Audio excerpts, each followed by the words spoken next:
What's up, guys? JJFA23. Quick trade recap of DJT. Guys are asking me in the room, and I just think it's one of the best setups there are. This one had extra special setup to me because, guys, we came up to the 61 fib. But first, let me show you real quick because, you know, we get a lot of shit talking in fucking YouTube. People like to run their traps.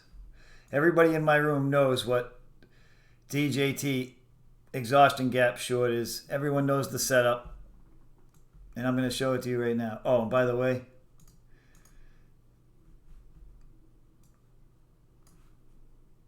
here's my chart.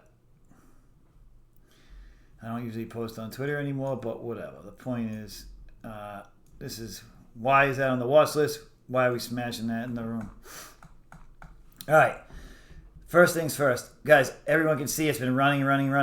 Not only first thing, it's ran up to resistance. All right, we have a lot of resistance right here. We have pivots at 55. Right here, we got pivots. We got the 61 fib right here. We have more pivots, 58. That's what I was watching in pre-market, 56, and then 58 right here.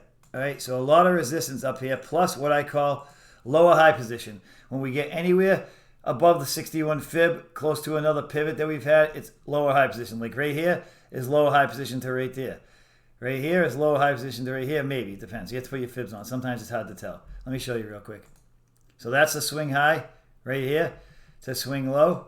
So almost made it into lower high position, not quite. It would have had to come up into here, right? If you look over here, this is a swing high, swing low, lower high position. The best place to short, in my opinion, or buy lower high position because it puts you real close to that previous resistance, right? Lower high position. So if you look over here, stock swing high to swing low, comes back up to lower high position. All right? I like it anywhere between above the 61 fib. So now you have a swing high over here and an ultimate swing low over here. And we have a retrace back up to the 61 fib, which, like I said, we have pivots, pivots, pivots.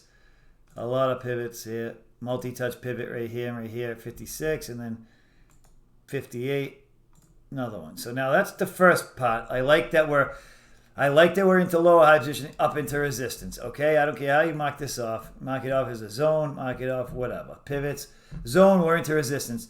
We're into lower high position, and we're into resistance. Now, guys, another thing that I tell you guys literally every video, the 4 EMA, the baby blue line. All right.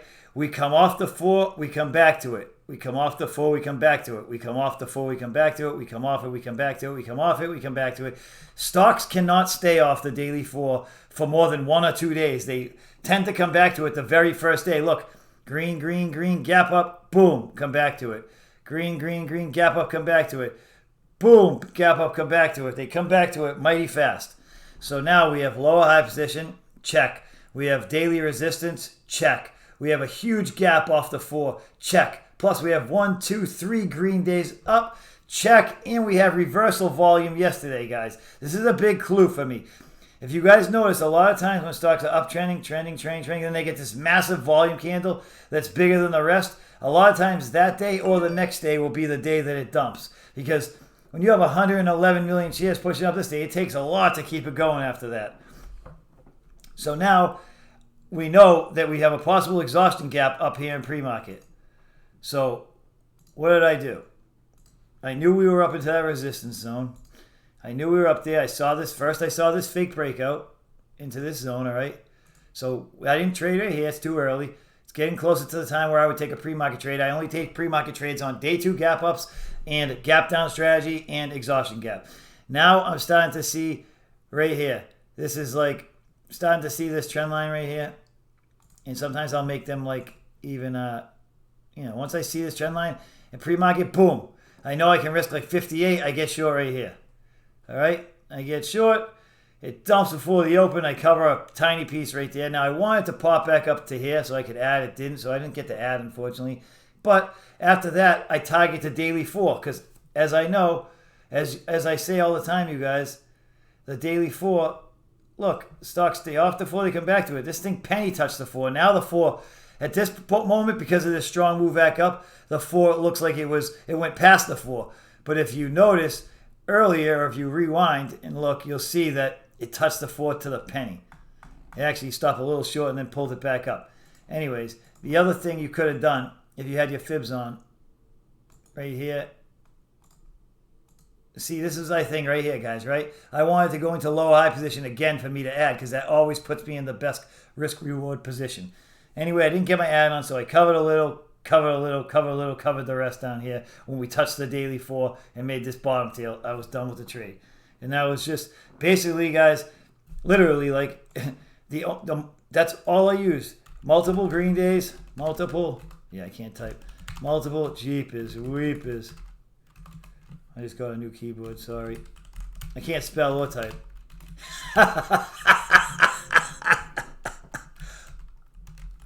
Multiple green days in a row. Gap off the daily for reversal volume. Lower high position on daily and daily resistance. That was the main things that we use for the setup, and that's the main things I look at all the time for this setup. And a visual gap, right? A visual, I want to see a visual gap, right? I want to see, like on the daily chart in the morning, all right? I want to see this thing looking like, look at that giant gap. And then we target yesterday's high and then the daily 4. First target is previous day's high. Second target is the daily 4. But look at that gap. You got 1, 2, 3, huge gap up. There's going to be some profit taken most of the time. All right?